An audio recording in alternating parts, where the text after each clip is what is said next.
Hello दोस्तों, एक बार फिर से स्वागत है आपका मेरे यूट्यूब चैनल आरएस नोट्स पर। और आशा करता हूं दोस्तों आप सब स्वस्थ होंगे, मस्त होंगे। दोस्तों, राजस्थान माध्यमिक बोर्ड द्वारा आपका रीट यानी कि Rajasthan eligibility examination for teachers का एग्ज़ाम दोस्तों होने जा रहा है। और उसके लिए हम आपके लिए एक मोस्ट इम्पोर्टेंट प्रैक्टिस पेपर दोस्तों लेके आए हैं। ये जो प्रैक्टिस पेपर होगा आपका लेवल 1 यानी कक्षा 1 से 5 तक के लिए होगा। दोस्तों, इस वीडियो में आपको पूरे के पूरे 150 प्रश्न मिलेंगे जो कि राजस्थान माध्यमिक बोर्ड द्वारा निर्धारित पाठ्यक्रम पर आधारित होंगे। दोस्तों, अगर आप रीट का एग्ज़ाम देने जा रहे हैं तो ये वीडियो जो है आपके लिए बहुत ही महत्वपूर्ण साबित होगी। आप वीडियो जो है शुरू से लेकर के अंत तक देखिएगा। चूँकि एक प्रैक्टिस सेट है तो आप साथ के साथ अपने जवाब भी देते चलिएगा दोस्तों, और अंत में हमें कमेंट करके जरूर बताइएगा कि आपके 150 में से कितने जवाब सही मिले। तो आइए दोस्तों, बिना समय गवाए शुरू करते हैं। पहले देख लेते हैं एग्जाम पैटर्न क्या है दोस्तों। लेवल 1 का सब्जेक्ट्स है, पहला है चाइल्ड डेवलपमेंट एंड पेडागोगी यानी कि बाल विकास एवं शिक्षा शास्त्र पहला विषय होगा, जिसमें नंबर ऑफ क्वेश्चन 30 होंगे और मार्क्स भी 30 होंगे। दूसरा है लैंग्वेज 1, जिसमें से आप एक चुन सकते हैं, हिंदी, सिंधी, इंग्लिश, संस्कृत, उर्दू, पंजाबी एंड गुजराती। इसमें भी नंबर ऑफ क्वेश्चन 30 होंगे और मार्क्स भी 30 होंगे। अगला है लैंग्वेज 2, जिसमें आप एक चुन सकते हैं, हिंदी, इंग्लिश, संस्कृत, उर्दू, सिंधी, पंजाबी एंड गुजराती। जिसमें नंबर ऑफ क्वेश्चन 30 होंगे, मार्क्स भी 30 होंगे। अगला विषय है मैथमेटिक्स यानी कि गणित, जिसमें नंबर ऑफ क्वेश्चन 30 होंगे और मार्क्स भी 30 होंगे। अगला विषय है एनवायरमेंटल स्टडीज, जिसमें नंबर ऑफ क्वेश्चन 30 हैं और मार्क्स भी 30 होंगे दोस्तों। टोटल नंबर ऑफ क्वेश्चन आपके 150 हैं, टोटल मार्क्स होंगे 150। ड्यूरेशन ऑफ एग्जाम होगा 2 घंटा 30 मिनट यानी कि 150 मिनट आपको समय दिया जाएगा। तो आइए दोस्तों, बाल विकास एवं शिक्षा शास्त्र के पहले प्रश्न से शुरू करते हैं। देखिए, पहला है बाल मनोविज्ञान के आधार पर कौन सा कथन सर्वोत्तम है। कौन सा कथन सर्वोत्तम है दोस्तों बाल मनोविज्ञान के आधार पर? तो यह है कि प्रत्येक बच्चा विशिष्ट होता है। प्रत्येक बच्चे में कोई ना कोई विशेषता पाई जाती है दोस्तों। तो इसलिए ऑप्शन ए इसका सही जवाब होगा कि प्रत्येक बच्चा विशिष्ट होता है। ठीक है, आगे बढ़ते हैं। निम्न में से कौन सी महत्वपूर्ण विशेषताएं खुली किताब परीक्षा पद्धति की हैं?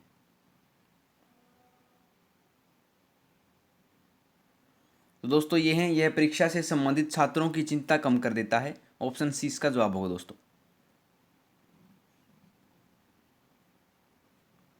ठीक है, याद रखिए ऑप्शन सी। आगे बढ़ते हैं कि प्रतिभाशाली बच्चों की पहचान की विधि है। प्रतिभाशाली बच्चों की पहचान हम कैसे कर सकते हैं, किस विधि द्वारा कर सकते हैं? तो दोस्तों ये हम अवलोकन द्वारा भी कर सकते हैं, व्यक्तित्व परीक्षण द्वारा भी और बुद्धि परीक्षण द्वारा भी। तीनों प्रकार से हम प्रतिभाशाली बच्चों की पहचान कर सकते हैं। ऑप्शन डी इसका जवाब होगा, उपरोक्त सभी तरीकों से। ठीक है दोस्तों, आगे है प्रश्न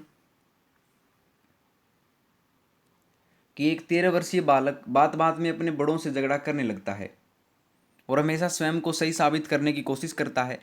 वह विकास की किस अवस्था में है? मोस्ट इंपोर्टेंट क्वेश्चन दोस्तों। तो वह विकास की किशोर अवस्था में है दोस्तों। ऑप्शन ए इसका सही जवाब होगा। ठीक है, आगे है कि गेने के अनुसार सर्वोच्च अधिगम परिस्थिति है। सर्वोच्च अधिगम परिस्थिति कौन सी दोस्तों? तो यह है समस्या समाधान अधिगम परिस्थिति। ऑप्शन बी इसका जवाब होगा दोस्तों। मोस्ट इंपोर्टेंट क्वेश्चन है, याद रखिएगा। ठीक है, आगे प्रश्न देखिए कि बुद्धि लब्धि मापने के जन्मदाता हैं। बुद्धि लब्धि मापने के जन्मदाता कौन है दोस्तों? तो यह है टर्मैन। ऑप्शन सी इसका सही जवाब होगा दोस्तों। ठीक है, याद रखिए। आगे है कि डिस्ग्राफिया मुख्यतः किस कठिनाई से जुड़ा है? तो ये जुड़ा है दोस्तों लेखन विकार से जुड़ा है डिस्ग्राफिया। ऑप्शन बी इसका जवाब होगा दोस्तों। ठीक है, मोस्ट इंपोर्टेंट क्वेश्चन दोस्तों आगे है कि अध्यापक का कौन सा कार्य उपयुक्त अधिगम वातावरण बनाने में मदद नहीं करता? तो ये नहीं करता है दोस्तों ऑप्शन सी कि बच्चों को अन्य बच्चों की आलोचना करने देना। ऑप्शन सी इसका सही जवाब है दोस्तों।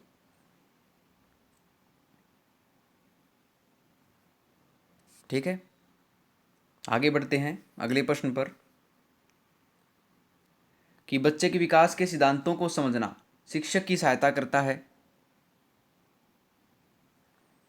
तो ये सहायता किस में करता है दोस्तों? ये करता है शिक्षार्थियों की भिन्न अधिगम शैलियों को प्रभावी रूप में संबोधित करने में। ऑप्शन बी इसका सही जवाब है दोस्तों।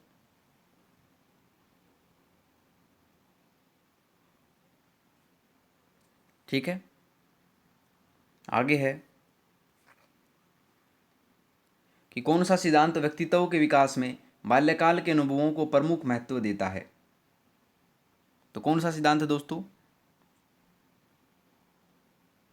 तो ये है मनोवेगीय या साइकोडायनेमिक सिद्धांत। ऑप्शन सी इसका जवाब होगा दोस्तों।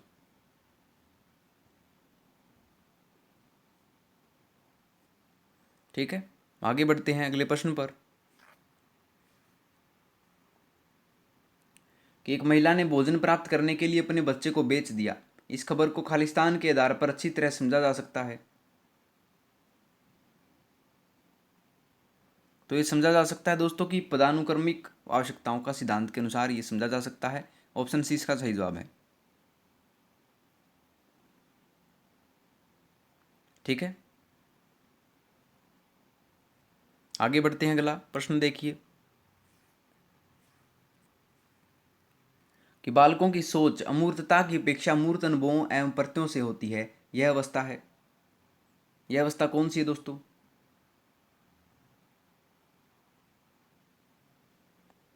तो यह अवस्था है 7 से 12 वर्ष तक की। Option A. ठीक है, अगला है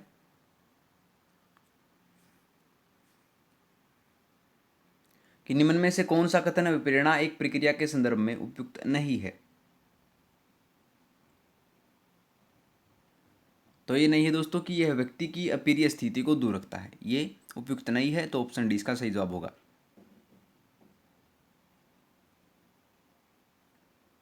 आगे बढ़ते हैं अगला प्रश्न कि निम्न में से कौन सा कथन बहुग्रेड शिक्षण प्रणाली के साथ सहमति नहीं रखता।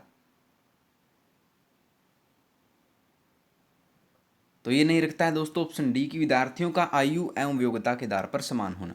ऑप्शन डी इसका सही जवाब है।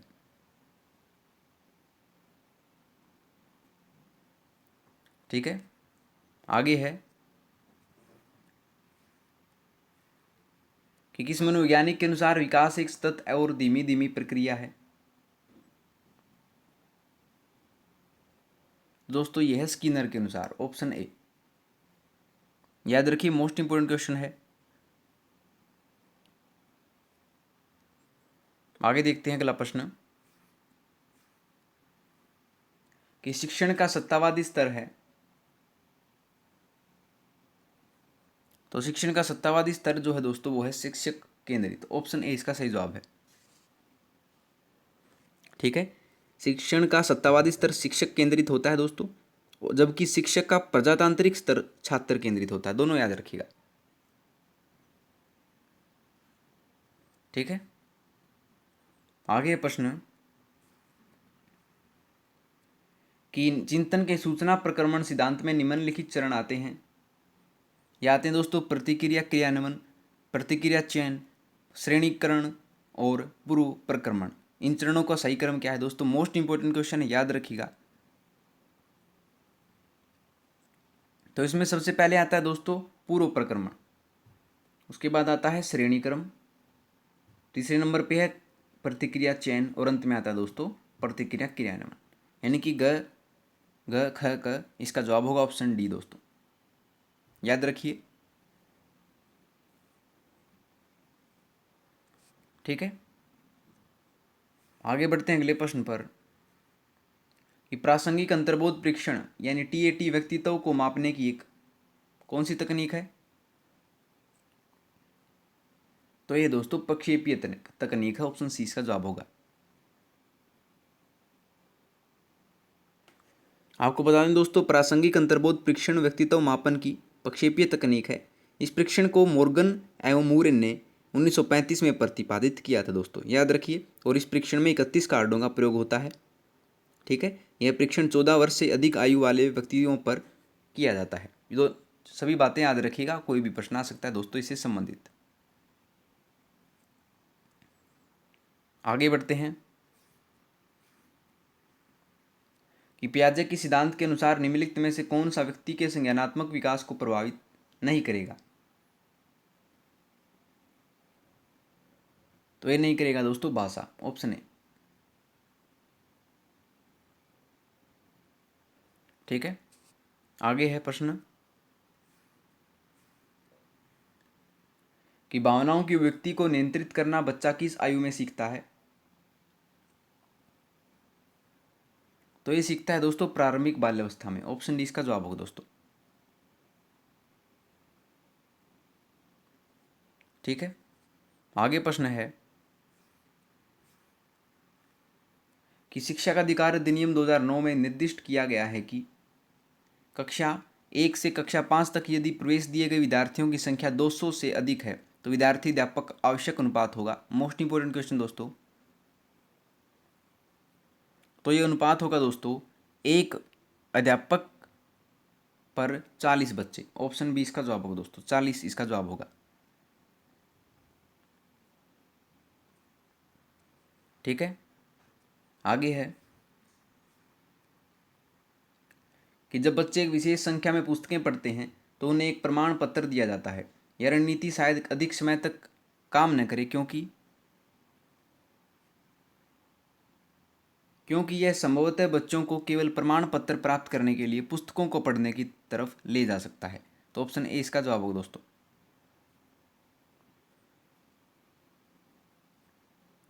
ठीक है, आगे है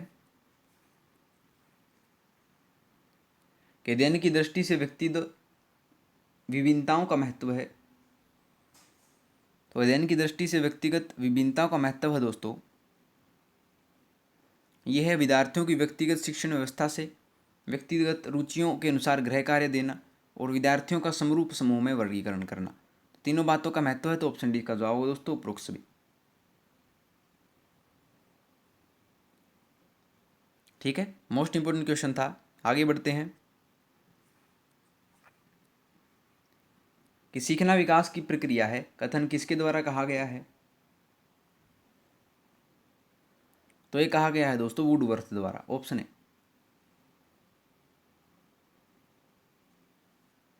ठीक है, आगे है प्रश्न कि शैक्षिक विकास में मूल्यांकन का अर्थ है। तो यह है ज्ञान क्षमता का मूल्यांकन, ऑप्शन डी। शैक्षिक विकास में मूल्यांकन का अर्थ है कि ज्ञान क्षमता का मूल्यांकन करना, ऑप्शन डी इसका जवाब होगा दोस्तों। आगे बढ़ते हैं कि निम्न में से कौन सा कौशल संवेगात्मक बुद्धि से संबंधित है। तो यह दोस्तों समानुपाती देना, ऑप्शन सी इसका जवाब होगा दोस्तों। ठीक है, समानुभूति के अंतर्गत व्यक्ति स्वयं को दूसरे की परिस्थिति के में रखकर सोच विचार करता है, जो कि उचित संवेगात्मक बुद्धि को दर्शाता है दोस्तों। इसलिए समानुभूति जो कौशल है वो संवेगात्मक बुद्धि से संबंधित है, तो ऑप्शन सी इसका जवाब होगा दोस्तों। ठीक है, आगे बढ़ते हैं अगले प्रश्न पर कि सृजनशीलता के पोषण हेतु एक अध्यापक को अपने विद्यार्थियों को रखना चाहिए। तो रखना चाहिए दोस्तों लक्ष्य केंद्रित, ऑप्शन बी। ठीक है, अगले प्रश्न पे चलते हैं कि शिक्षा का अधिकार अधिनियम 2009 में एक अध्यापक के लिए न्यूनतम कार्य घंटे प्रति सप्ताह निर्धारित किए गए हैं। ये किए गए हैं दोस्तों 45 घंटे, ऑप्शन बी। आगे दोस्तों कि विशेष आवश्यकता वाले बच्चों को पढ़ाने के लिए निम्नलिखित में से कौन सी व्यू रचना अधिक उपयुक्त है। तो दोस्तों ये व्यू रचना है ऑप्शन सी, सहकारी अधिगम तथा पीयर ट्यूटरिंग, यानी कि सहपाठियों द्वारा अनुशिक्षण तो ऑप्शन सी इसका सही जवाब है दोस्तों। ठीक है, विशेष आवश्यकता वाले बालकों को पढ़ाने के लिए सहकारी दिगम तथा पीयर ट्यूटरिंग व्यूह रचना सर्वाधिक उपयुक्त है दोस्तों। ठीक है, आगे प्रश्न है कि निम्नलिखित में से कौन सा ब्लूम के पुनर्संशोधित वर्गीकरण में मूल्यांकन के क्षेत्र को प्रदर्शित करता है। तो ये करता है दोस्तों ऑप्शन डी की एक समाधान की तार्किक सुसंगतता का परीक्षण करना। तो ऑप्शन डी इसका सही जवाब है दोस्तों। ठीक है, तो दोस्तों ये थे आपके बाल विकास एवं शिक्षा शास्त्र के प्रश्न। अब हम आते हैं लैंग्वेज 1 इंग्लिश पर, जिसकी भी लैंग्वेज 1 या लैंग्वेज 2 इंग्लिश दोस्तों दोनों के लिए महत्वपूर्ण होंगे। तो आइए शुरू करते हैं। डायरेक्शन दे रखी क्वेश्चन नंबर 31 से 40 है कि read the both passage given below and answer the questions that follow by selecting the most appropriate option. आपको पैसेज दिया हुआ मिलेगा दोस्तों, उसमें से आपको प्रश्नों के उत्तर छांटने हैं। तो देखिए पैसेज कौन सा है। पैसेज है district employment officer my father was given to jeep by the government. There was no garage in the office so the jeep was parked in our house. My father refused to use it to commute to the office. He told us that the jeep is an expensive resource given by the government. ठीक है दोस्तों, तो ये आपका पूरा का पूरा passage दे रखा है, इसी संबंध में प्रश्नों के उत्तर देने होंगे। ठीक है, तो प्रश्न देखिए 31वां, the author taught he children to. जो लेखक है वो अपने बच्चों को क्या सिखाता है। क्या सिखाता है दोस्तों, ये सिखाता है कि treats small people with respect, कि जो छोटे लोग हैं अपने से उनको सम्मान की नज़र से देखे, उनका पूरा सम्मान करे। तो ऑप्शन बी इसका जवाब होगा। ठीक है, आगे है the author was critical of his children's friends because their attitude to servants smacked of.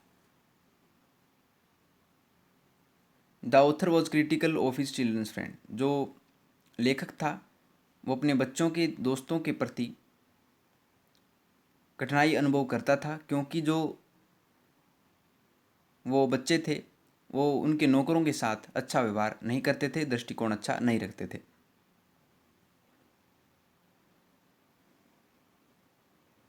तो इसमें आएगा दोस्तों एरोगेंस, ऑप्शन सी।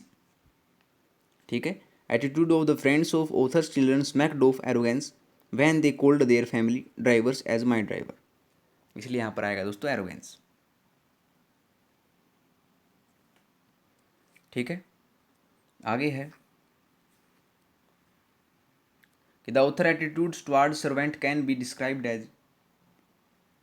जो लेखक का दृष्टिकोण है नौकरों के प्रति वो किस प्रकार वर्णित किया जा सकता है एक शब्द में। तो ये था रिस्पेक्टफुल यानी सम्मानजनक, ऑप्शन ए। ठीक है, आगे बढ़ते हैं दोस्तों अगले प्रश्न पर। The opposite of the word refused is. Refused का विपरीतार्थक शब्द क्या है। रिफ्यूज्ड होता है दोस्तों अस्वीकृत, और इसका विपरीतार्थक शब्द होगा एक्सेप्टेड, ऑप्शन ए। एक्सेप्टेड होता है स्वीकृत। ठीक है, आगे है the word that can replace retreated is. Retreated का हमें सर्वनाम बताना दोस्तों, पर्यायवाची शब्द बताना है जिसकी जगह पर वो शब्द आ सके। तो रिट्रीटेड होता है दोस्तों दोहराना, और इसका सिनोनिम होगा वो होगा रिपीटेड, ऑप्शन बी। रिपीटेड भी होता है दोहराना।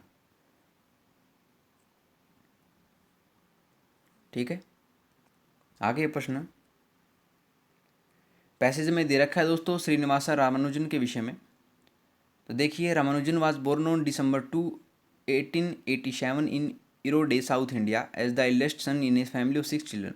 इन November 1892 he entered the town high school at Kumbakonam as a half fee scholarship holder and passed the matriculation examination in 1904। दोस्तों श्रीनिवासन रामानुजन के विषय में आपको पैसेज दे रखा है, बहुत इंटरेस्टिंग पैसेज है। तो इससे संबंधित में प्रश्नों के उत्तर देने होंगे। तो प्रश्न देखिए, यह आपका पूरा का पूरा रामानुजन के विषय में पैसेज था। तो प्रश्न है merit certificate and prizes awarded to Ramanujan at school are a proof of his. जो मेरिट सर्टिफिकेट हैं और जो इनाम मिले हुए हैं रामानुजन को स्कूल में, एक प्रकार का सबूत है कि वो क्या था, कि वो इंटेलेक्चुअल ब्रिलियंस थे, कि वो बुद्धिमत्ता से ओतप्रोत थे, बुद्धिमान व्यक्ति थे। तो ऑप्शन बी इसका जवाब होगा। ठीक है, आगे प्रश्न देखिए कि Ramanujan mother's took in college students as a boarder because. Ramanujan की माताजी ने उनको जो बॉर्डर वाला कॉलेज था वहाँ पर डाल दिया था। क्यों डाल दिया था, क्या कारण था? क्योंकि the family was on the verge of poverty, क्योंकि जो उनका परिवार था वो बहुत गरीब था और वो रामानुजन को अच्छे कॉलेज में नहीं डाल सकते थे। तो इसलिए जो बॉर्डर पर था कॉलेज वहाँ पर रामानुजन को पढ़ाया गया। तो ऑप्शन इसका जवाब होगा दोस्तों। ठीक है, आगे है कि the turning point in Ramanujan's life came when. Ramanujan की ज़िंदगी में जो एक अच्छा मोड़ था वो कब आया? वह आया जब his name was recommended to the district collector Nellore, जो उसका नाम जो है सिफारिश किया गया डिस्ट्रिक्ट कलेक्टर के रूप में नेलोरे के। तो ऑप्शन सी इसका जवाब होगा। ठीक है, आगे प्रश्न कि the support Ramanujan received from his school suggest that. जो रामानुजन को स्कूल से एक प्रकार का जो सुझाव मिला, जो सपोर्ट मिला, वो सुझाता है कि talented person needs nourishment to flourish, कि जो टैलेंटेड व्यक्ति होता है जिसमें गुण पाए जाते हैं उसको सिर्फ प्रेरणा की ज़रूरत होती है उसको उजागर करने के लिए। तो जो स्कूल था वो प्रेरणा के स्रोत के रूप में था रामानुजन के लिए। तो ऑप्शन बी इसका जवाब होगा। ठीक है, आगे है आइडेंटिफाइड द करेक्ट स्टेटमेंट। इनमें से कौन सा कथन सही है रामानुजन के विषय में? तो ये है कि शेषु अय्यर वाज रामानुजन्स पैटर्न। जो शेषु अय्यर हैं वो रामानुजन के पैतृक हैं। तो ऑप्शन डी इसका जवाब होगा। ठीक है दोस्तों, आगे देखते हैं अगला प्रश्न। The phrasal verb reel off means to. वाक्यांश रील ऑफ का मतलब क्या है? तो रील ऑफ होता है दोस्तों से क्विकली, यानी कि जो बहुत ही तेज गति से कहना कोई भी चीज़। तो ऑप्शन इसका जवाब होगा रील ऑफ से क्विकली। ठीक है, आगे है कि the antonym for the word recommendation is. Recommendation का विपरीतार्थक शब्द क्या है? रिकमेंडेशन होता है दोस्तों अनुशंसा और इसका विपरीतार्थक शब्द होगा डिसअप्रूवल, और डिसअप्रूवल होता है दोस्तों आमति। ठीक है, याद रखिए ऑप्शन है।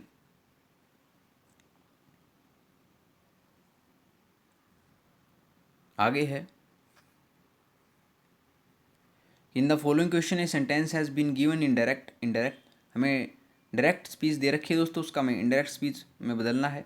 सेंटेंस हमारे पास the boss said to his secretary did you discuss this matter with the manager.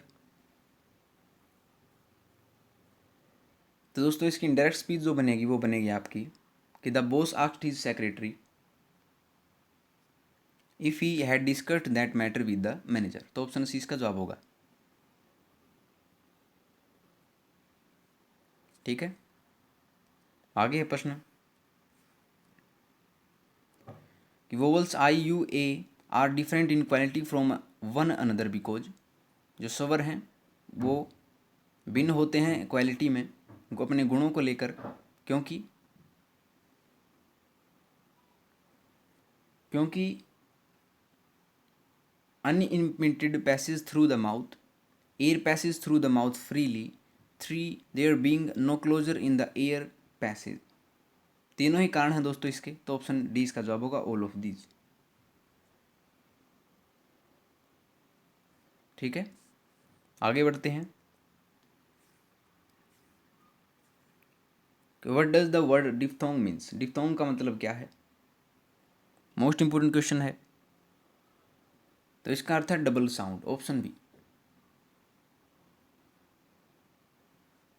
ठीक है, आगे है, in order to have language proficiency which one is not essentially required. Language सीखने के संदर्भ में जो जिसकी जरूरत न के बराबर होती है वो क्या है, यह है एफिशिएंसी, ऑप्शन ए। ठीक है, फ्लुएंसी, एप्रोप्रिएसी, एक्यूरेसी आज रिक्वायर्ड दोस्तों, लेकिन एफिशिएंसी जो है उसकी ज़्यादा मात्रा में जरूरत नहीं पड़ती है किसी भाषा को सीखने के लिए, याद रखिए। आगे है, intensive reading stands for, intensive पठन होता है वो किस प्रकार का होता है, ये होता है reading the text in parts of for details. जो टेक्स्ट है उसको पढ़ना सूचना प्राप्त करने के लिए, वो होता है इंटेंसिव रीडिंग दोस्तों, ऑप्शन डी का जवाब होगा। ठीक है, आगे बढ़ते हैं दोस्तों कि डिकोडिंग स्टैंड्स फॉर, डिकोडिंग जो है वो क्या होती है, ये होती है deciphering the sounds in words and sentences. जो शब्द हैं उनकी आवाज़ और वाक्यों की आवाज़ को डिकोड करना, उनको पहचानना होता है डिकोडिंग, ऑप्शन ए इसका जवाब होगा दोस्तों। ठीक है, आगे है प्रश्न,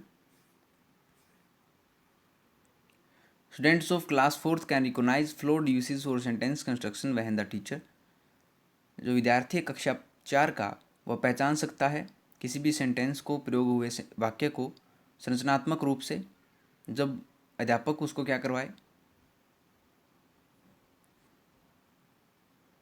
जब अध्यापक gives alternative as possible corrections, विकल्प सुझाए बच्चों को एक संभावित तरीकों से।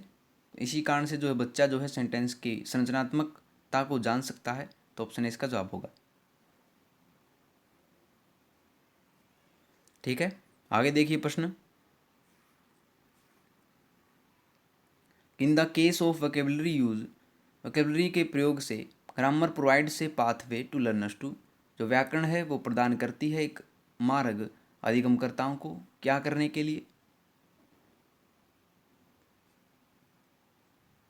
ये करती है combine lexical items into meaningful and communicative expressions.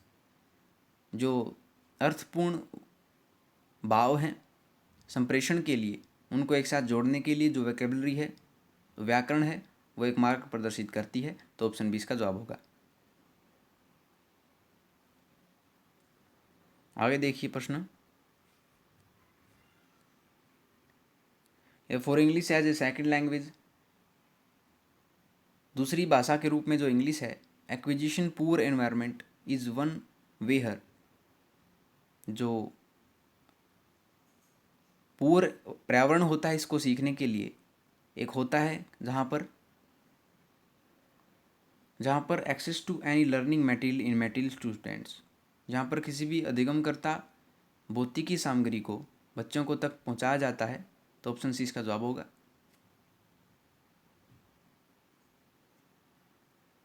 ठीक है, आगे है कि activating learners scheme means, activating अधिगमकर्ता योजना क्या है, इसका अर्थ क्या है, तो इसका अर्थ है making a link between the topic, एक जुड़ाव उत्पन्न करना विषय के और लर्नर्स के अधिगमकर्ताओं के बीच में, बैकग्राउंड नॉलेज एंड एक्सपीरियंस, जो ज्ञान है जो अनुभव है उसको पीछे पीछे लेकर चलना, तो ऑप्शन ए इसका जवाब होगा, उसे कहते हैं एक्टिवेटिंग लर्नर स्कीम। ठीक है, आगे है कि as per Noam Chomsky theory, Noam Chomsky के सिद्धांत के अनुसार the role of language acquisition device, जो लैंग्वेज एक्विजिशन डिवाइस का जो रोल है वो क्या है? यह imitate the language of adults. जो व्यक्ति होते हैं, बड़े व्यक्ति होते हैं, उनकी भाषा का अनुकरण करना होता है एलईडी, यानी language acquisition device. Option D इसका जवाब होगा। ठीक है, आगे प्रश्न। In the communicative classroom learners acquire the grammar of second language to. एक संप्रेषणीय कक्ष में जो अधिगम करता है वो व्याकरण को एक सेकंड लैंग्वेज के रूप में पहचानते हैं। क्यों? क्या करने के लिए? To understand how to make meaning and become more proficient in speaking and writing. ये समझने के लिए, उनके अर्थों को, और ज़्यादा से ज़्यादा उसमें गुणवान होने के लिए, बोलने के लिए और लिखने के लिए जो है कम्युनिकेटिव क्लासरूम में जो अधिगम करता है वो सेकंड लैंग्वेज के रूप में ग्रामर को सीखते हैं। तो ऑप्शन डी इसका जवाब होगा। ठीक है, आगे देखिए कि prediction in terms of reading refers to. जो प्रेडिकेशन होता है पाठन के विषय में, वो संदर्भित करता है किसको? ये संदर्भित करता है दोस्तों using prior knowledge of the subject and ideas in the text as clues to the meaning of unknown words. यानी कि जो पूर्वाग्रह आपकी ज्ञान था उसके साथ जोड़ने, विषय के साथ जोड़ने और अपने विचारों के साथ जोड़ने के लिए, उस शब्द का, उसका अर्थ निकालने के लिए जो आप नहीं जानते हैं, तो वो प्रेडिकेशन के संदर्भ में आता है। तो ऑप्शन डी इसका जवाब होगा दोस्तों। ठीक है, आगे है मोस्ट इंपोर्टेंट क्वेश्चन दोस्तों। आगे देखिए, task a role play of approximately 2 minutes with the teacher in which the candidate exchanges information, making 4 or 5 statements and asking 3 or 4 questions including ratings and leave taking would assess blank skills. The take a role play of approximately 2 minutes with the teacher in which the candidate exchanges information। 2 minute के अध्यापक और जो अधिगम करता है उनके विषय में सूचनाओं के आदान प्रदान से 4 और 5 स्टेटमेंट, जो 4 और 5 कथन हैं, एंड आस्किंग 3 और 4 क्वेश्चंस, और 3 से 4 क्वेश्चन पूछे गए हैं, इंक्लूडिंग ग्रीटिंग्स को साथ मिला के, एंड लीव टेकिंग वुड। और ये इस प्रकार की क्षमता को कहाँ ले जाता है? ये तो दोस्तों जब बच्चा और अध्यापक एक दूसरे से वार्तालाप करते हैं, अध्यापक जो है बच्चे से प्रश्न पूछता है किसी भी प्रकार से, तो वो जो है बच्चे की मौखिक अवस्था, मौखिक क्षमता को उजागर करता है। तो इसलिए स्पीकिंग इसका जवाब होगा। SS speaking skills, option B इसका जवाब होगा। ठीक है, आगे है कि integrating semantic function as a part of grammar instruction requires students to focus on. तो इंटीग्रेटिंग सेमेंटिक कार्यक्रम है, जो कार्य प्रणाली है, एक भाग है ग्रामर का, जिसमें जरूरत बच्चों को पड़ती है किस पर केंद्रित करने के लिए? ये पड़ती है communication of meaning and accuracy of a language. तो ऑप्शन डी इसका जवाब होगा। अर्थों और सटीकता से भाषा को संप्रेषित करने के लिए इसकी जरूरत होती है। तो ऑप्शन डी इसका जवाब होगा दोस्तों।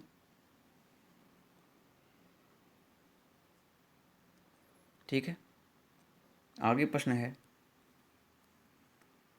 कि वाइल ड्राफ्टिंग ए नोटिस को ड्राफ्ट करते समय स्टूडेंट्स में भी इंस्ट्रक्टेड, जो विद्यार्थी हैं उनको सूचित किया जा सकता है टू यूज ब्लैंक लैंग्वेज, किस भाषा का प्रयोग करने के लिए? तो दोस्तों इसमें जो बच्चे हैं वो डायरेक्ट लैंग्वेज का प्रयोग भी कर सकते हैं। ऑप्शन इसका ए इसका जवाब होगा। ठीक है, आगे है प्रश्न, which of the following is not a prescribed level of teaching. इनमें से कौन सा जो है एक वर्णनीय स्तर नहीं है पढ़ाने का? ये नहीं है डिफरेंशिएशन, ऑप्शन डी। ठीक है, याद रखिएगा आगे है प्रश्न, the communicative approach to teaching of language related to, जो संप्रेषणीय अप्रोच होती है किसी भी भाषा को सिखाने के लिए, वो संबंधित होती है किससे? योती to honing the abilities of listening, speaking, reading, writing and meaning making, यानी कि सुनने, बोलने, पढ़ने और लिखने की क्षमता को उजागर करने के लिए जो कम्युनिकेटिव अप्रोच होती है वो संबंधित होती है। तो ऑप्शन 20 का जवाब होगा। ठीक है, तो ये तो दोस्तों आपके इंग्लिश के प्रश्न। अब हम आते हैं लैंग्वेज 2 हिंदी पर, जिसकी भी लैंग्वेज 2 या 1 हिंदी दोस्तों दोनों के लिए महत्वपूर्ण होंगे।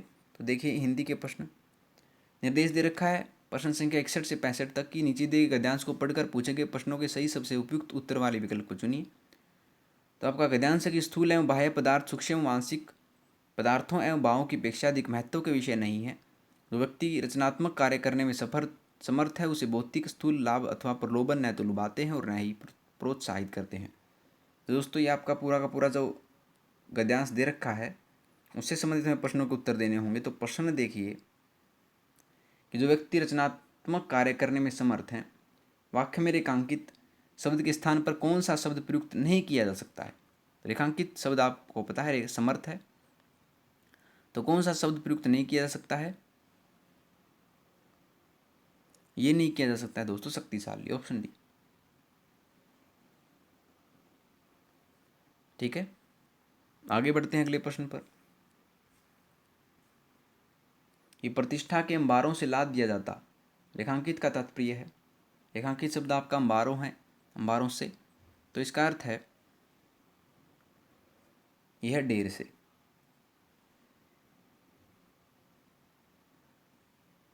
ठीक है दोस्तों, आगे है प्रश्न कि भलीभांति निर्वाह कर चुका था, उपयुक्त वाक्यांश में क्रिया विशेषण है। जो क्रिया की विशेषता बताए उसे क्रिया विशेषण कहते हैं दोस्तों। और भलीभांति निर्वाह कर चुका था, इसमें की जो क्रिया विशेषण है वो है भलीभांति में, ऑप्शन बी।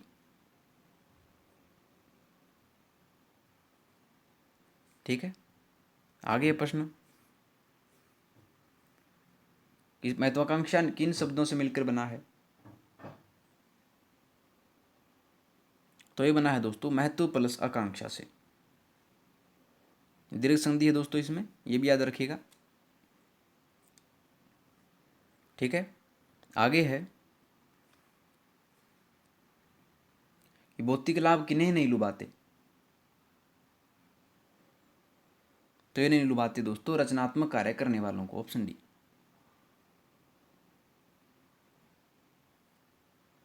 ठीक है, आगे है दोस्तों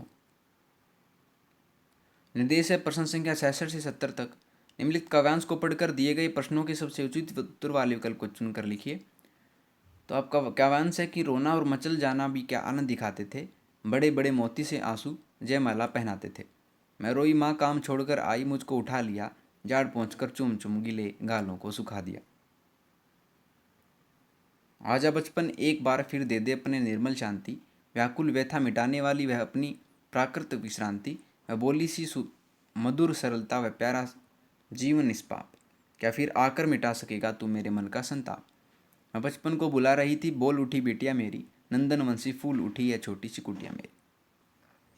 दोस्तों बहुत ही सुंदर काव्यांश आपको दे रखा था। तो इससे संबंधित प्रश्न देखिए कि व्याकुल व्यथा मिटाने वाली में प्रयुक्त अलंकार है, तो ये है दोस्तों अनुप्रास अलंकार, ऑप्शन डी। अनुप्रास अलंकार में जो है शब्दों का जो पहला वर्ण होता है वो समान होता है, यानी व्यथा व्याकुल वह आया है दोस्तों, तो इसलिए अनुप्रास अलंकार है यहाँ पे, और वाली। ठीक है, आगे है कि बचपन शब्द है, तो बचपन शब्द दोस्तों संज्ञा, ऑप्शन है।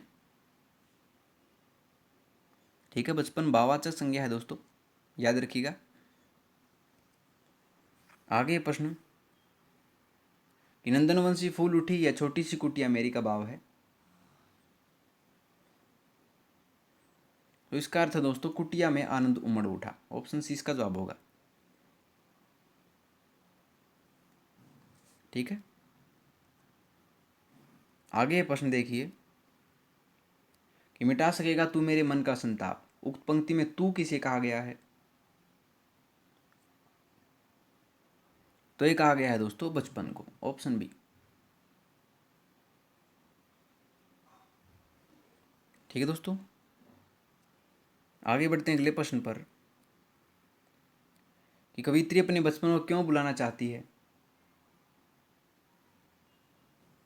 क्यों बुलाना चाहती है? क्योंकि बचपन के आनंद की याद में। ऑप्शन सी इसका जवाब होगा।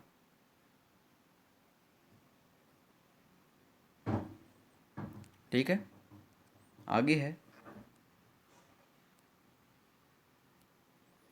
कि भाषा खालिस्तान खालिस्तान और खालिस्तान का एक उत्तम साधन है। तो दोस्तों जो भाषा है वो पढ़ने लिखने और संप्रेषण का एक उत्तम साधन है। तो ऑप्शन बी इसका जवाब होगा।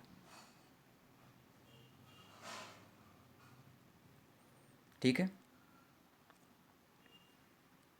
आगे है प्रश्न कि भाषा सीखने का व्यवहारवादी दृष्टिकोण खालिस्तान पर बल देता है। तो ये बल देता है दोस्तों अनुकरण पर। ऑप्शन ए जो है इसका सही जवाब होगा।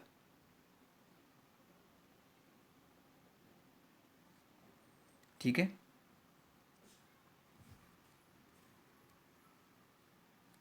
आगे प्रश्न है नासीरा पढ़ते समय अनेक बार अटकती है, उसे पढ़ने में कठिनाई होती है, उसकी समस्या मुख्यतः खालिस्तान से संबंधित है।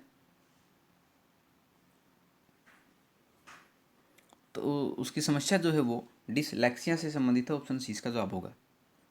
मोस्ट इंपोर्टेंट क्वेश्चन है। आगे है कि वाइगोत्स्की के विचारों पर आधारित कक्षा में खालिस्तान पर सबसे अधिक बल दिया जाता है।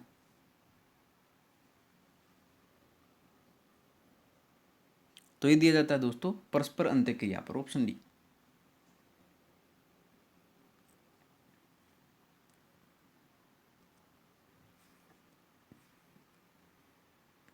अगला है हमारी कक्षा में बच्चे भिन्न भिन्न भाषिक पृष्ठभूमि से आते हैं, अतः उनकी भाषाओं को भी कक्षा में सम्मान देना अनिवार्य है। तो ऑप्शन ए इसका सही जवाब है दोस्तों। ठीक है, आगे बढ़ते हैं अगले प्रश्न पर। इनमें से प्राथमिक स्तर पर भाषा आकलन का सर्वाधिक उचित तरीका है। तो यह है बच्चों को चित्र वर्णन और प्रश्न पूछने के अवसर देना। Option B.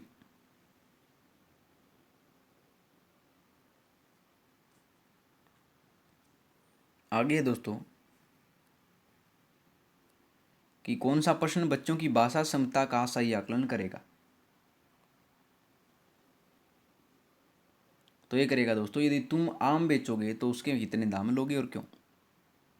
Option C. ठीक है, आगे प्रश्न कि प्राथमिक स्तर पर बच्चों के लिए बाल साहित्य के चयन का मुख्य आधार क्या होना चाहिए।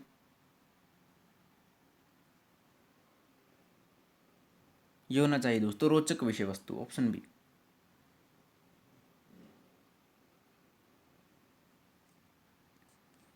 आगे प्रश्न है कि भाषा एक खालिस्तान विषय है।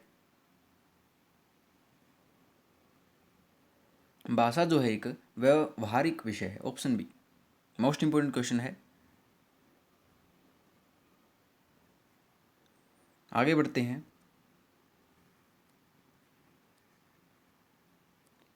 कि कहानियां बच्चों के भाषा विकास में किस प्रकार सहायक है।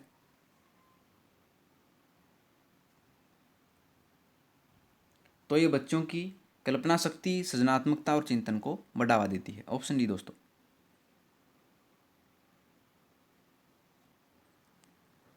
आगे प्रश्न निम्नलिखित में से स्पर्श व्यंजन कौन सा है। तो ये है 6। Option D. ठीक है दोस्तों, आगे है प्रश्न कि निम्नलिखित में से किस वाक्य में कर्मक क्रिया है। तो ये है पानी बरस रहा है, ऑप्शन है। इसमें जो है कर्मक क्रिया वो होती है जिसमें कर्म की आवश्यकता नहीं होती दोस्तों, जिसमें कर्म नहीं होता है, और पानी बरस रहा है में कर्म नहीं है, तो ऑप्शन है इसका जवाब होगा। ठीक है,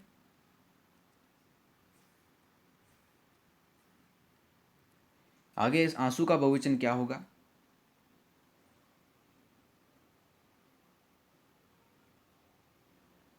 तो ये है आंसू, ऑप्शन ए। ठीक है दोस्तों, आगे है निम्नलिखित पद एक प्रत्यय लगने से बने हैं, इनमें से कौन सा पद गलत है? एक प्रत्यय जो होते हैं दोस्तों वो होते हैं किसी भी शब्दांश के पीछे जो लगते हैं उन्हें एक प्रत्यय कहा जाता है, और एक प्रत्यय जो है ये गलत लगा है पत्रिका में, ऑप्शन है। पत्रिका में जो है एक प्रत्यय नहीं है दोस्तों, इसमें इका प्रत्यय है, याद रखिए। भौमिक में इक है, सामाजिक में इक है, और दैविक में भी इक है। आगे बढ़ते हैं दोस्तों कि लालिमा सपन बाग में रहती है, कौन सा वाक्य है, किस प्रकार का वाक्य है? तो यह है सरल वाक्य, ऑप्शन सी। ठीक है, आगे प्रश्न कि क्या प्रीति स्कूल जाती है, किस प्रकार का वाक्य है? क्या वो विस्मयवाचक है, निषेधवाचक है, आज्ञावाचक है, प्रश्नवाचक है? तो दोस्तों क्वेश्चन मार्क है अंत में, प्रश्नवाचक चिन्ह है, तो ये क्या होगा? प्रश्नवाचक है, ऑप्शन डी। आगे देखते हैं कि एक ही समय में वर्तमान,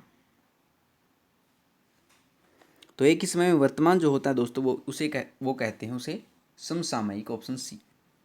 ठीक है, वो सदैव रहने वाला क्या होता है? वो शाश्वत कहते हैं उसको।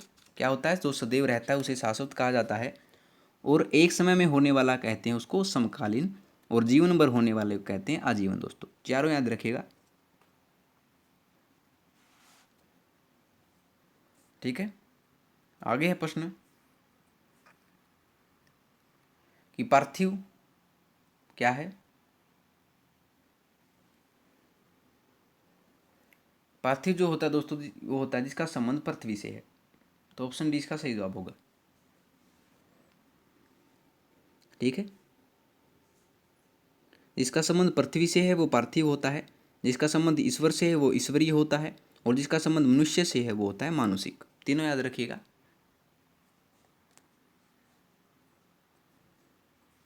आगे बढ़ते हैं अब कि जो बहुत अधिक काम करने वाला हो उसे कहते हैं, तो जो बहुत अधिक काम करने वाला हो उसे कहते हैं दोस्तों उद्यमी, ऑप्शन डी। और कर्म करने वाले को क्या कहते हैं? उसको कहते हैं कर्मठ। बहुत मेहनत करने वाले को कहते हैं मेहनती, और जिसमें अधिक बल हो उसे कहते हैं बलशाली। चारों याद रखिए। ठीक है, आगे है प्रश्न कि आँख के अंधे नाम नयन सुख, इसका अर्थ क्या है? इसका अर्थ दोस्तों गुण के विपरीत नाम, ऑप्शन सी। ठीक है दोस्तों, तो ये थे आपके हिंदी भाषा के प्रश्न। अब हम आते हैं गणित विषय पर। तो आइए 91वां प्रश्न देखते हैं। प्रश्न है कि अध्यापक अपने विद्यार्थियों को एक बराबर संख्या में पंक्तियों और स्तंभ कॉलम में लिखना चाहता है। यदि विद्यार्थियों की कुल संख्या 1369 है तो अंतिम पंक्ति में कितने विद्यार्थी होंगे? तो अंतिम पंक्ति में विद्यार्थियों की बीच संख्या जो होगी दोस्तों वो 1369 जो है, उसका जब हम अंडरूट कर देंगे तो वो संख्या हमारे पास आ जाएगी। 1369 का अंडरूट होगा हमारे पास 37। ठीक है, तो अंतिम पंक्ति में विद्यार्थियों के बीच संख्या होगी 37, तो ऑप्शन है इसका जवाब होगा दोस्तों ए। याद रखिए। ठीक है, आगे है कि 120 और 300 के बीच के पूर्ण वर्गों का योग कितना है? दोस्तों 120 व 300 के मध्य के पूर्ण वर्ग इस प्रकार होंगे, कौन कौन से हैं? 11 का स्क्वायर, 12 का स्क्वायर, 13 का स्क्वायर, 14 का स्क्वायर, 15 का स्क्वायर, 16 का स्क्वायर और 17 का स्क्वायर। ये आपके पास संख्याएं हैं। 7 आपके पास ये वर्ग हैं, यानी 11, 12, 13, 14, 15, 16, 17 का स्क्वायर होगा। तो दोस्तों जब इन सभी के स्क्वायर को हम जोड़ेंगे तो हमारा मान जो आएगा वो आएगा 121 plus 144 plus 169 plus 196 225 plus 256 plus 279। ये हमारे पास 7 संख्याओं का स्क्वायर आ गया दोस्तों, यानी कि 300 तक में बताना था, 279 अंतिम संख्या। तो इन सातों संख्याओं को जब हम जोड़ देंगे तो हमारा जवाब आ जाएगा दोस्तों 1400। तो वो कितना है, 1400 है, तो ऑप्शन डी इसका जवाब होगा। ठीक है, आसान था बिल्कुल। आगे बढ़ते हैं दोस्तों अगले प्रश्न पर। देखिए कि यदि प्रेक्षणों x+3 x+5 x+7 x+10 का माध्य 9 है तब अंतिम 3 प्रेक्षणों का माध्य क्या है। तो दोस्तों आपको माध्य दे रखा है, माध्य का फॉर्मूला आपको पता है, जो आपको संख्या दी हुई है उनका जोड़ बटा जितनी संख्याओं की संख्या है बटा कर देंगे, बराबर आता आपका माध्य। तो आपको सिर्फ माध्य दे रखा है, उससे हम क्या निकाल लेंगे, x की वैल्यू निकाल लेंगे, यानी कि जो पूरी संख्याएं हैं आपको ये दे रखी हैं इसके बटे में कर देंगे हम 5 और बराबर कर देंगे 9। ठीक है, तो यहाँ से हम x की वैल्यू निकाल लेंगे। x की वैल्यू जो हमारी आएगी वो आएगी 4 और अंतिम 3 संख्याएं को हमें क्या बताना है, प्रेक्षणों का माध्य बताना है। तो अंतिम 3 संख्याएं कौन कौन सी हैं, x+5 x+7 और x+10। तो x का वैल्यू रख देंगे यहाँ पर, तो संख्याएं वो क्या हो जाएंगी 9 11 और 14। तो माध्य आपको पता है कैसे निकालते हैं, तीनों का जोड़ बटा 3। ठीक है, तो कितना हो जाएगा 34/3 हो जाएगा। तो कितना हो जाएगा माध्य 11 से 1/3 हो जाएगा। तो हम 3 प्रेक्षणों का माध्य कितना है 11 से 1/3, ऑप्शन सी इसका जवाब होगा। ठीक है, बिल्कुल आसान था। आगे है प्रश्न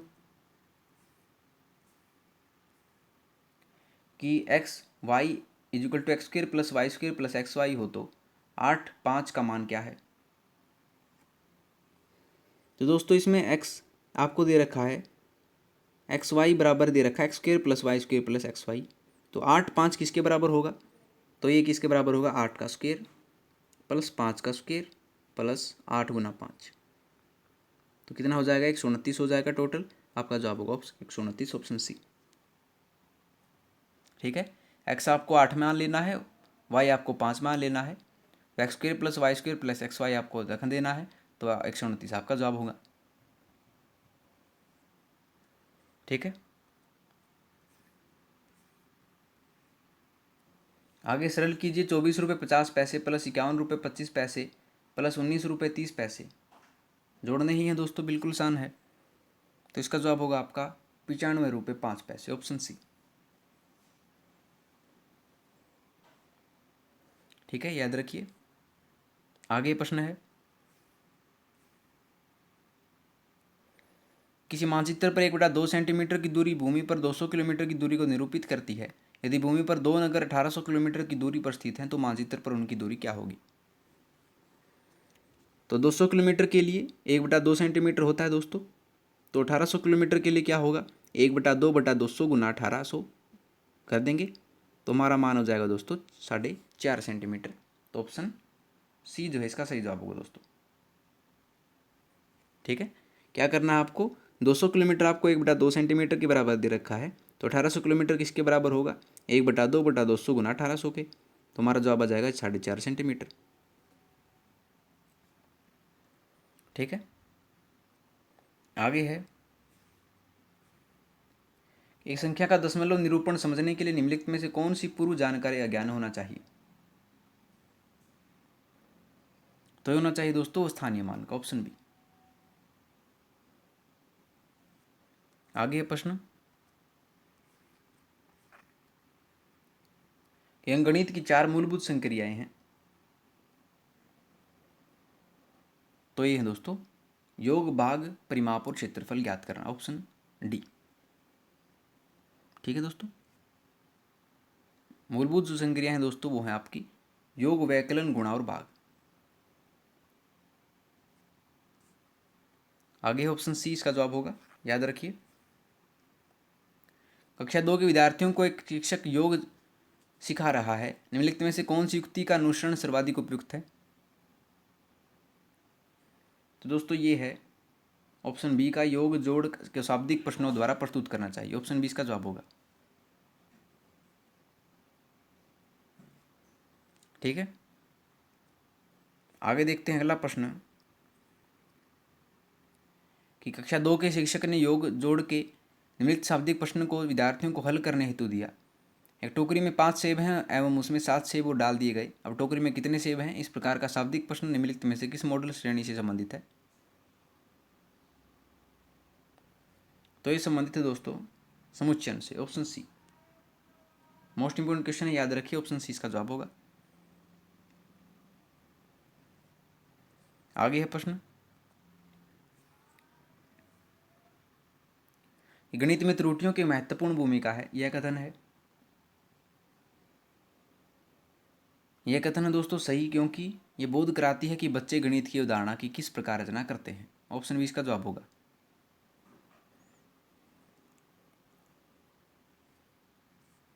आगे देखिए,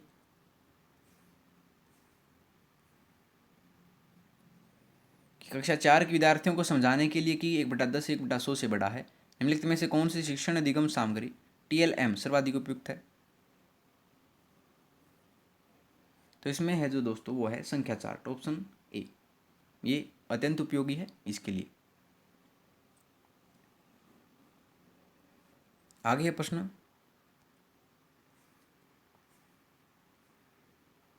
कि दो या उससे अधिक दो विमाओं वाली वस्तुओं के मापों क्षेत्रफलों की तुलना करने के लिए निम्नलिखित में से कौन सा एक सर्वाधिक उपयुक्त है?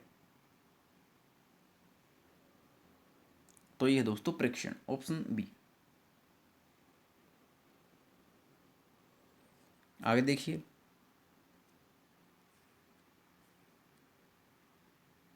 कि प्राथमिक स्तर पर गणित की पहेलियां मदद करती हैं। तो मदद करती हैं दोस्तों समस्या सुलझाने के कौशलों को प्रोत्साहित करने में। ऑप्शन सी इसका जवाब होगा। मोस्ट इंपोर्टेंट क्वेश्चन दोस्तों। ठीक है, आगे देखते हैं अगला प्रश्न, गणितीय संचारण उल्लेख करता है। तो उल्लेख करता है दोस्तों गणितीय विचारों को समाहित और संगठित करने की क्षमता में। ऑप्शन डी इसका जवाब होगा।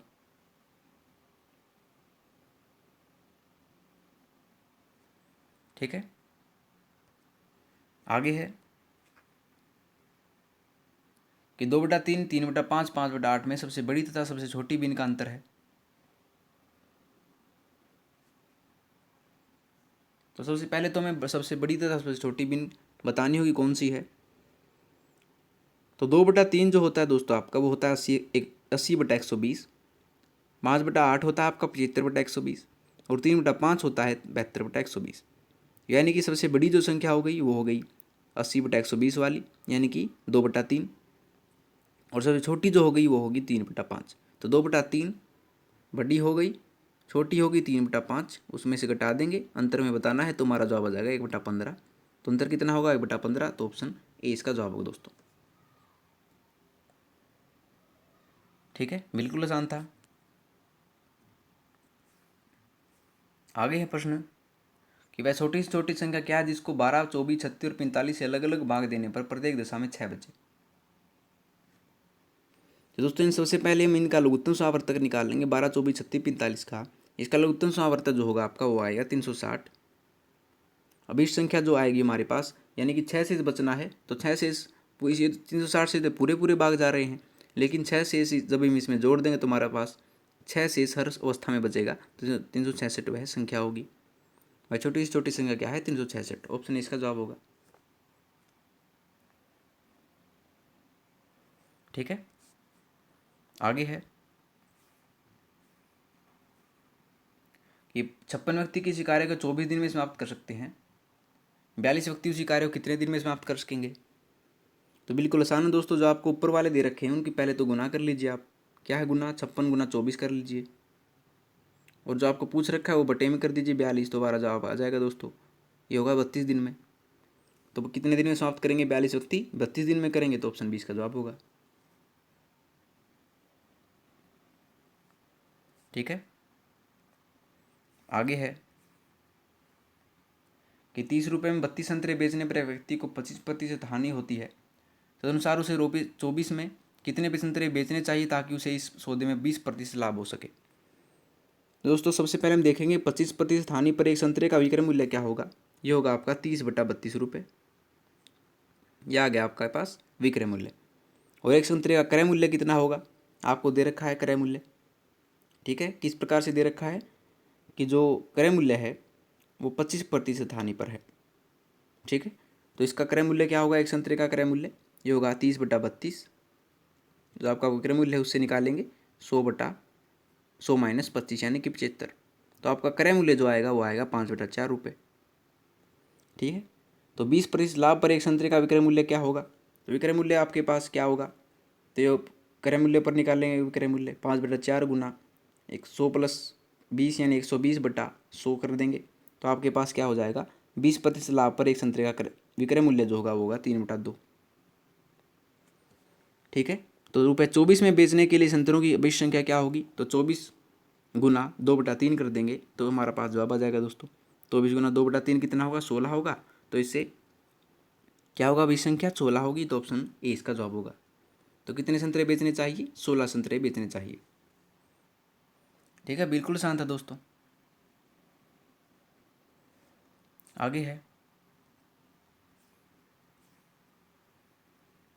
कि प्रभात ने एक बैंक से कुछ राशि 8% वार्षिक दान ब्याज की दर पर उधार ली और उसने वही राशि 12% वार्षिक दर पर आशीष को उधार दी।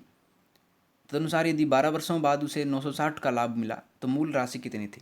तो दोस्तों इसकी सीधा सा फॉर्मूला होता है, आपको बता दें।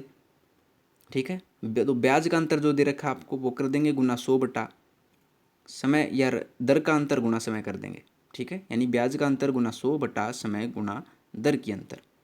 ठीक है, तो ब्याज का अंतर कितना है आपका 960 है, यानी कि 960 रुपये दे रखा है, 960 रुपये आपको लाभ मिला है, बटा 12 है आपका समय, और रेट कितनी है आपकी 12 और 8 है, तो 12 में से 8 गए 4 हो जाएंगे, गुना 100 कर देंगे तो हमारे पास जवाब आ जाएगा 2000 रुपये। तो मूल राशि कितनी थी, 2000 रुपये थी। ऑप्शन सी इसका जवाब होगा। ठीक है, आगे है प्रश्न कि आंकड़ों 7, 6, 7, 9, 8, 8, 10, 8 के माध्य और बहुलक का माध्य है। तो इसमें सबसे पहले हम क्या करेंगे, बहुलक निकालेंगे। बहुलक वो होता है जो आंकड़ों में ज़्यादा बार आया हुआ हो। तो आंकड़ों में सबसे ज़्यादा बार आया हुआ है 8, संख्या 8 हमारी बहुलक हो गई। और माध्य निकालने का फॉर्मूला होता है दोस्तों किसी भी को, तो होता है n/2वां प्रेक्षण प्लस n/2 + 1वां प्रेक्षण बटा 2। तो n/2वां प्रेक्षण कौन सा होगा, चौथा होगा दोस्तों। तो यानी कि 1/2 बटा चौथवां प्रेक्षण प्लस 5वां प्रेक्षण। ठीक है, तो चौथा और 5वां कौन सा है। ठीक है, तो चौथा और 5वां है आपका 8, 8। ठीक है, तो 1/2 इंटू 8 + 8 बराबर हो गया आपके पास 8 की। ठीक है, तो आपका पास माध्य कितना हो गया, ये हो गया आपके पास 8, और आपके पास बहुलक कितना था, वो भी 8 था। तो इसका माध्य कितना होगा, दो संख्या है हमारे पास, दोनों को जोड़ देंगे बटा 2 कर देंगे, 8 + 8 बटा 2। तो संख्या कितनी हो जाएगी हमारे पास, 8 हो जाएगी। तो ऑप्शन 20 का जवाब होगा। ठीक है, याद रखिए। आगे है प्रश्न, चित्र में ए बी समांतर सी डी है तो कोण एक्स का मान क्या है। कोण एक्स का हमें मान निकालना है दोस्तों, ये एक्स रहा हमारा। तो आप देखेंगे कि इसमें कोण एक्स जो है वो बराबर है कोण ई ओ एफ के, और कोण E O F O Q plus कोण एफ ओ क्यू के बराबर है कोण एक्स, और कोण सी ई ओ प्लस कोण ओ एफ ए के बराबर है। और आपको दे रखा कि ए बी समांतर पी क्यू समांतर सी डी। तो आप सिंपल से तरीके से निकाल देंगे कि जो आपका कोण एक्स डिग्री होगा वो होगा आपका कोण सी ई ओ प्लस कोण ओ एफ ओ के बराबर, यानी कि कोण सी ई ओ आपका दे रखा है 55 डिग्री और ओ एफ ओ दे रखा है आपका 38 डिग्री। तो आपका कोण एक्स कितना हो जाएगा, 93 डिग्री हो जाएगा। तो ऑप्शन सी इसका जवाब होगा दोस्तों। ठीक है, बिल्कुल आसान था। आगे देखिए प्रश्न, कि षटभुजाकार पिरामिड के बारे में कौन सा कथन सत्य है। सत्य कथन में बताना दोस्तों। तो ये है, एक बिंदु पर मिलते हुए 6 त्रिभुजाकार फलक के साथ इसका षटभुजाकार आधार होता है। ऑप्शन डी इसका सही जवाब होगा दोस्तों, सत्य कथन ऑप्शन डी। आगे है प्रश्न कि समकोण त्रिभुज की समकोण बनाने वाली भुजाओं की लंबाइयां क्रमशः 30 मीटर एवं 40 मीटर है। त्रिभुज की परिमिति कितनी होगी? तो दोस्तों इसमें हम देखेंगे कि जो समकोण ट्रायंगल ABC है उसमें AB बराबर 30 मीटर है, BC बराबर 40 मीटर है तथा AC बराबर है, आपको निकालना है। AC हम मान लेंगे x। हम एक बार आपको ट्रायंगल बता दे रहे हैं कैसी बनेगी। ये आपकी ट्रायंगल होगी समकोण त्रिभुज। इसमें B जो है वो समकोण पर है। ये हो गया आपका A, ये हो गया आपका C, ये हो गया आपकी 40, ये आ गया आपकी 30 और ये आपका निकालना है x। तो इसमें सीधा सा फॉर्मूला लगेगा दोस्तों। त्रिभुज की परिमिति जो होती है आपको पता है त्रिभुज का परिमाप होती है। जब हम तीनों भुजाओं को निकाल लेंगे तो उन तीनों को जोड़ देंगे तो हमारा परिमाप आ जाएगा। तो हमें x की वैल्यू यहाँ से निकालनी है। कैसे निकालेंगे? पाइथागोरस थ्योरम लगा के निकाल देंगे दोस्तों कि जो AC स्क्वायर बराबर है AB का स्क्वायर प्लस BC का स्क्वायर। तो AC आपको x स्क्वायर है तो 30 का स्क्वायर प्लस 40 का स्क्वायर आपका हो जाएगा 2500। तो x कितना हो जाएगा आपका 50 हो जाएगा, यानी कि आपकी क्या होगी 50 मीटर हो गई। तो तीनों भुजाएं आपके पास आ गई 30 40 50, तीनों को जोड़ देंगे कितना हो जाएगा 120 मीटर। तो कितना परिमाप होगा? ऑप्शन 20 का जवाब होगा 120 मीटर त्रिभुज का परिमाप होगा। ठीक है, आसान सा था बिल्कुल। आगे है किसी संख्या का 16% जब 21 से जोड़ा जाए तो स्वयं संख्या प्राप्त होती है। तो संख्या ज्ञात करो। तो मान लेते हैं x का 16% है। x का 16% जो है वो है x प्लस 21 बराबर है x, यानी कि वही संख्या बन जाती दे रखा है। तो यहाँ से हम x की वैल्यू निकाल लेंगे सिंपल सी तरीके से, यानी कि 16x/100 प्लस 21 बराबर है x। तो यहाँ पर x की वैल्यू जो हमारी आएगी वो आएगी 25। ठीक है, तो संख्या ज्ञात करो, ये है 25। ठीक है, आगे बढ़ते हैं कि द्विघात समीकरण a² plus bx plus c = 0 के मूलों के समान होने की शर्त है। तो ये होगी समान मूल होने की शर्त जो होती है दोस्तों वो होती है d = b² माइनस 4ac = 0 हो। तो ऑप्शन ए इसका जवाब होगा, b² माइनस 4ac बराबर है 0, तभी समान मूल होंगे इसके। आगे है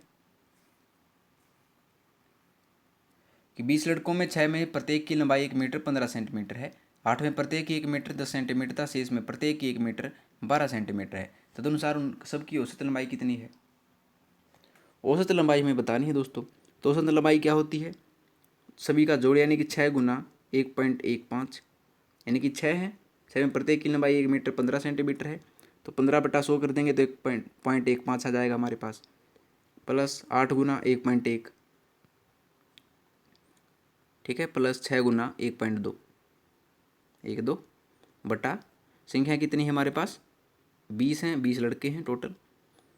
तो इसमें जवाब क्या हो जाएगा हमारे पास, औसत लंबाई कितनी हो जाएगी 22.42 बटा 20 बराबर हो जाएगा आपके पास 1 मीटर 12.1 सेंटीमीटर।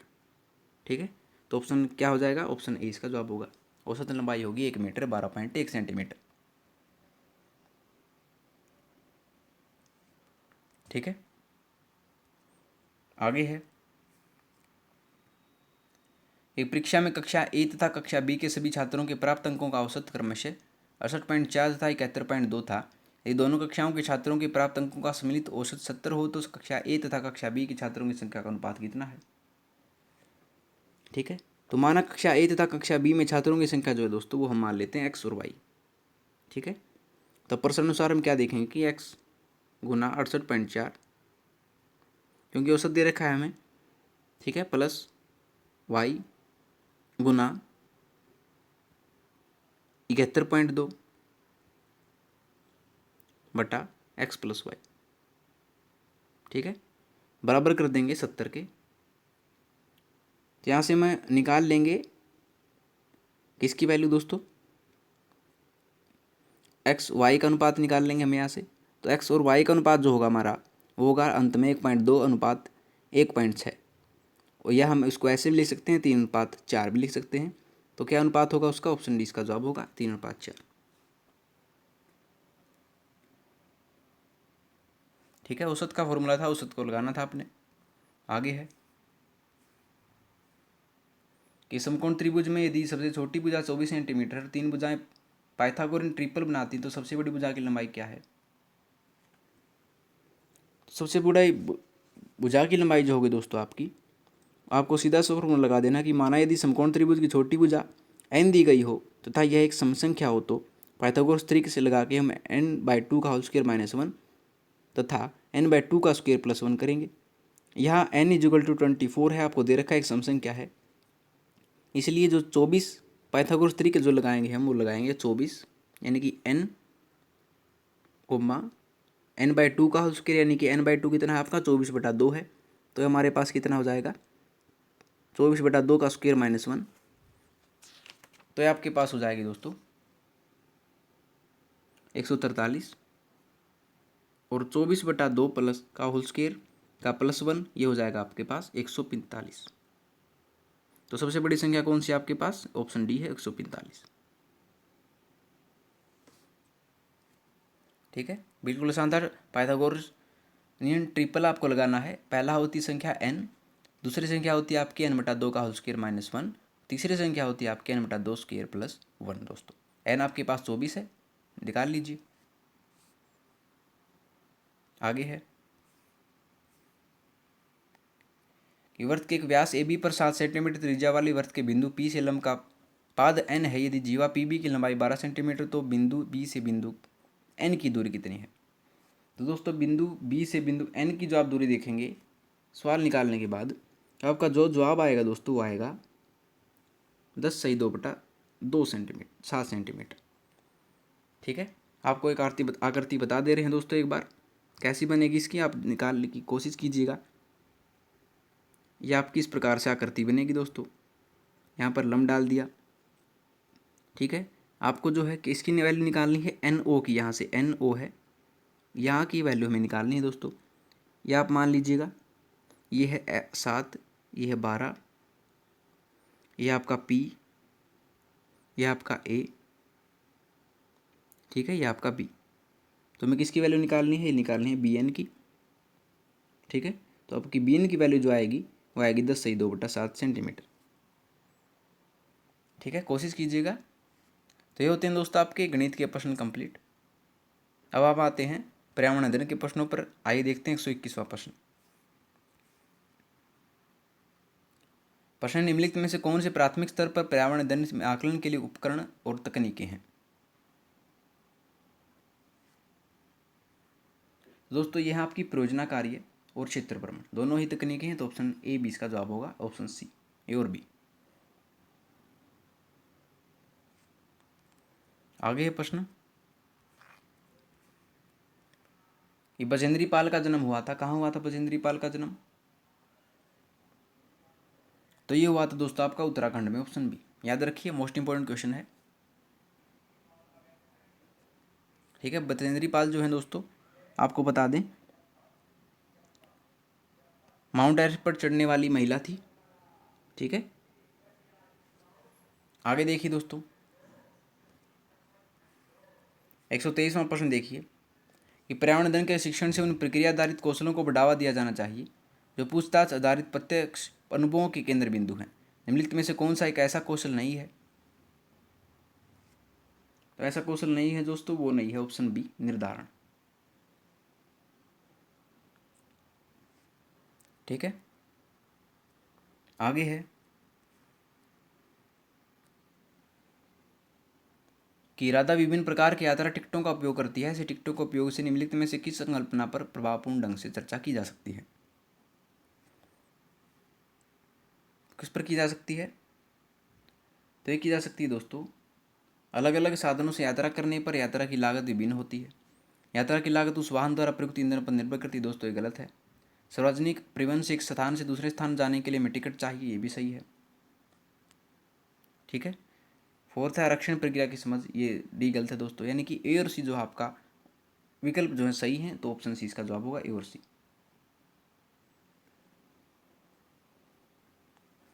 ठीक है, आगे बढ़ते हैं अगले प्रश्न पर। कक्षा 5 की अध्यापिका माहिका चाहती है कि उसके विद्यार्थी आसपास के पौधों का अवलोकन करें। सार्थक अधिगम सीखने के लिए उसे बच्चों को क्या करने के लिए प्रोत्साहित करना चाहिए? तो अध्यापिका को जो उनकी ऊंचाई, पत्तियों, गंध और उगने के स्थानों में अंतर का अवलोकन करना चाहिए। तो ऑप्शन डी इसका जवाब होगा दोस्तों।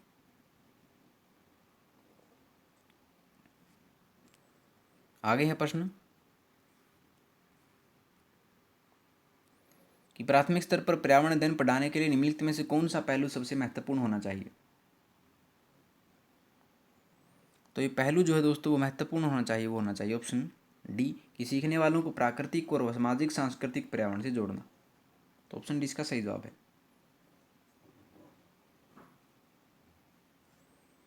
ठीक है, आगे है प्रश्न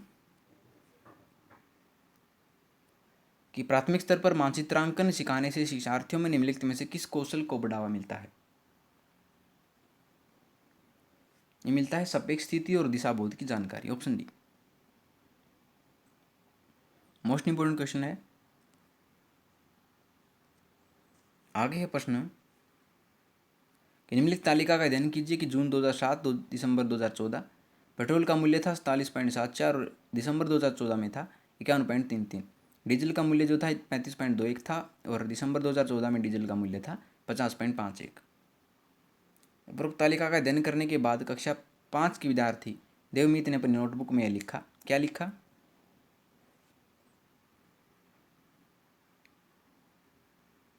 कि पेट्रोल डीजल की अपेक्षा अधिक महंगा ईंधन है। गलत है दोस्तों। पेट्रोल की अपेक्षा डीजल के मूल्य में वृद्धि का प्रतिशत अधिक है, यह भी गलत है। आगे है डीजल सस्ता है इसलिए सार्वजनिक परिवहन इस पर चलता है, यह भी सही है। ऑप्शन सी डीजल पेट्रोल से सस्ता ईंधन है, लोगों को डीजल वाली गाड़ियाँ खरीदनी चाहिए। सी और डी दोस्तों कथन सही हैं, तो ऑप्शन बी इसका जवाब होगा। ऑप्शन बी सी और डी निष्कर्ष सही है।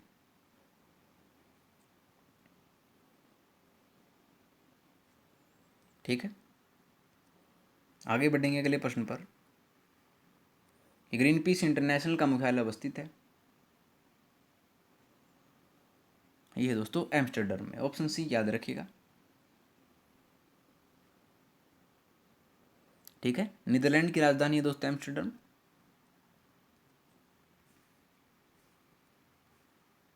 आगे फूलों की घाटी अवस्थित है। मोस्ट इंपोर्टेंट क्वेश्चन है, तो यह है उत्तराखंड में। Option D. आगे है कि एक वयस्क मानव में कुल अस्थियों की संख्या कितनी होती है? ये होती है 206। आगे देखिए कि मकर रेखा है, तो मकर रेखा जो होती है दोस्तों वो 23.5 डिग्री साउथ पोल की तरफ होती है, दक्षिणी ध्रुव की ओर होती है। तो ऑप्शन सी इसका जवाब होगा। ठीक है, और कर्क रेखा पूछ ले तो कर्क रेखा होती है 23.5 डिग्री उत्तर की ओर। आगे देखिए कि प्रकाश संश्लेषण के प्रकाशीय चरण के दौरान खालिस्तान का ऑक्सीकरण एवं खालिस्तान का अपचयन होता है। तो दोस्तों इसमें आपका जवाब होगा जल का तो ऑक्सीकरण होता है और NADP का अपचयन होता है। तो ऑप्शन ए इसका जवाब होगा दोस्तों। ठीक है, आगे देखते हैं अगला प्रश्न कि LPG के संदर्भ में क्या सत्य नहीं है? तो यह सत्य नहीं है कि यह एक स्वच्छ ईंधन है। ऑप्शन है।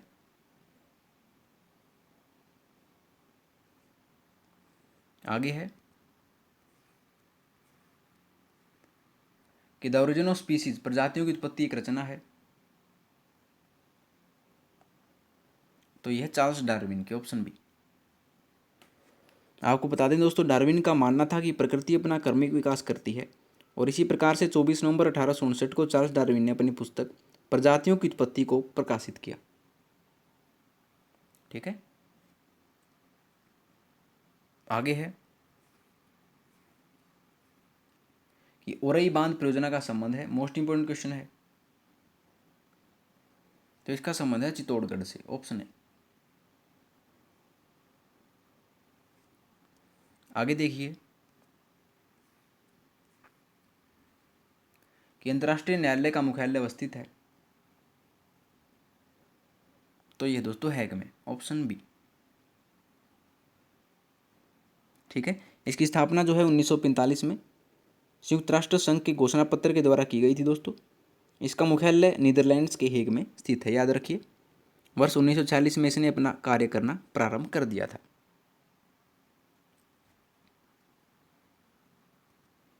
आगे है प्रश्न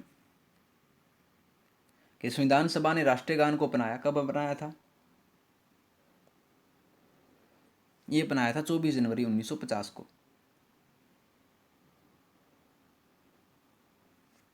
आगे देखिए दोस्तों कि गिर शेर परियोजना अवस्थित है,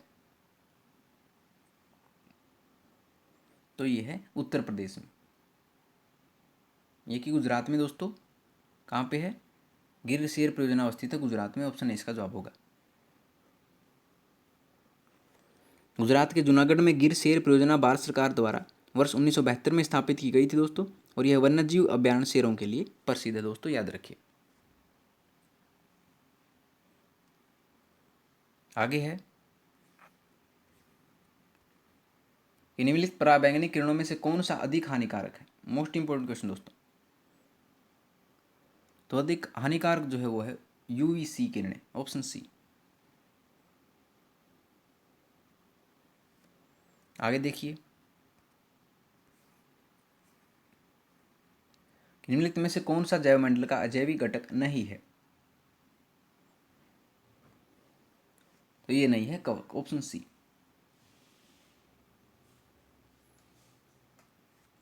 आगे देखिए प्रश्न कि कोटोपैक्सी एक जागृत ज्वालामुखी है जो अवस्थित है, ये है एंडीज में, ऑप्शन सी। कोटोपैक्सी सक्रिय जागृत ज्वालामुखी एंडीज पर्वत पर तथा दक्षिण अमेरिका के इक्वाडोर में स्थित है दोस्तों, और यह विश्व के सबसे ऊंचे ज्वालामुखियों में से एक है।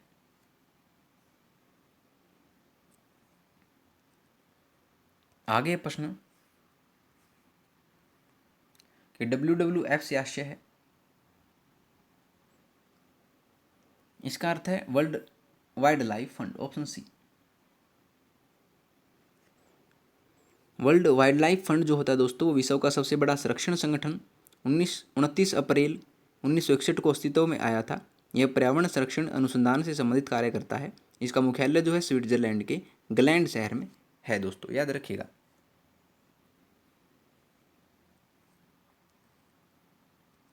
आगे देखिए प्रश्न कि गंगा नदी निकलती है कहाँ से?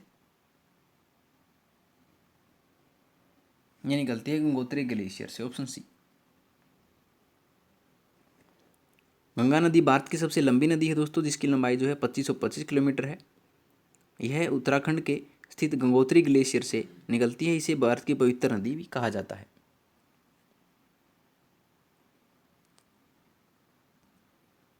आगे देखिए कि भारत में निम्नलिखित में से कौन सी एजेंसी मुख्य रूप से प्रदूषण को मापने से संबंधित है?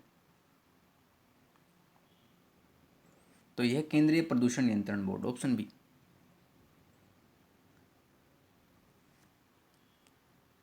आगे प्रश्न कि वायुमंडल का प्रमुख स्तर जो पृथ्वी तल के नजदीक है, ये है, तो ये है दोस्तों क्षोभमंडल, ऑप्शन बी। ठीक है। आगे देखिए प्रश्न कि तिब्बत की सांगपो नदी भारत में किस नाम से जानी जाती है? यही जानी जाती है दोस्तों ब्रह्मपुत्र के नाम से, ऑप्शन सी। आगे देखिए घास भूमि क्षेत्र के परितंत्र की खाद्य श्रृंखला में सबसे उच्च स्तर के उपभोक्ता होते हैं, ये होते हैं दोस्तों मांसाहारी, ऑप्शन बी। आगे है कि कर्षण छिद्र सिद्धांत को प्रतिपादित किया था, किसने किया था? ये किया था दोस्तों एस चंद्रशेखर ने, ऑप्शन सी। आपको बता दें सीवी रमन ने जो है क्या किया था, रमन प्रभाव को खोजा था, और होमी जहांगीर बाबा ने क्या किया था, भारत में परमाणु अनुसंधान के जनक माने जाते हैं। और एस चंद्रशेखर जो है कर्षण छिद्र या वीवर सिद्धांत भी जिसे कहा जाता है उसके प्रतिपादिक हैं। और हरगोविंद खुराना जी ने जेनेटिक कोड की व्याख्या की थी। चारों याद रखिएगा। तो ठीक है, 150वां प्रश्न देखिए कि संयुक्त राष्ट्र सुरक्षा परिषद में कितने स्थायी सदस्य हैं। मोस्ट इंपोर्टेंट क्वेश्चन दोस्तों। तो संयुक्त राष्ट्र संघ की सुरक्षा परिषद में स्थायी देशों की संख्या 5 है दोस्तों। कौन कौन से हैं? अमेरिका, रूस, फ्रांस, ब्रिटेन एवं चीन। संयुक्त राष्ट्र संघ की स्थापना जो है 24 अक्टूबर 1945 को ब्रेटन वुड्स सम्मेलन में हुई थी। ये भी याद रखिए। तो ऑप्शन सी इसका जवाब होगा, 5 सदस्य हैं। ठीक है, तो लीजिए दोस्तों, आपका रीट लेवल 1 का प्रैक्टिस पेपर होता है कंप्लीट। अगर आपको इन 150 प्रश्नों में से किसी भी प्रश्न में कोई समस्या है दोस्तों, तो आप कमेंट बॉक्स में जा सकते हैं और वहाँ पे क्वेश्चन पूछ सकते हैं। रिकमेंड का रिप्लाई मैं जरूर करूँगा, मेरा प्रॉमिस आपसे। उससे भी आगे अगर कोई समस्या है तो डिस्क्रिप्शन बॉक्स में आपको जीमेल आईडी आपको मिल जाएगी दोस्तों मेरी, उससे आप क्वेश्चन पूछ सकते हैं। और आपको इस पूरी की पूरी वीडियो की जो PDF है आपको प्राप्त हो जाएगी और आप डाउनलोड कर सकते हैं। डिस्क्रिप्शन बॉक्स में आपको लिंक जो है मिल जाएगा दोस्तों, उसे आप डाउनलोड करके पढ़ सकते हैं। दोस्तों, अगर आपको वीडियो पसंद आई हो तो वीडियो को लाइक, शेयर और कमेंट करके जरूर बता दीजिएगा। और आर्ट्स नोट्स चैनल को सब्सक्राइब कर लीजिए दोस्तों। तो मिलते हैं आपसे अगली वीडियो में नए रोचक प्रश्नों के साथ। तब तक के लिए धन्यवाद दोस्तों।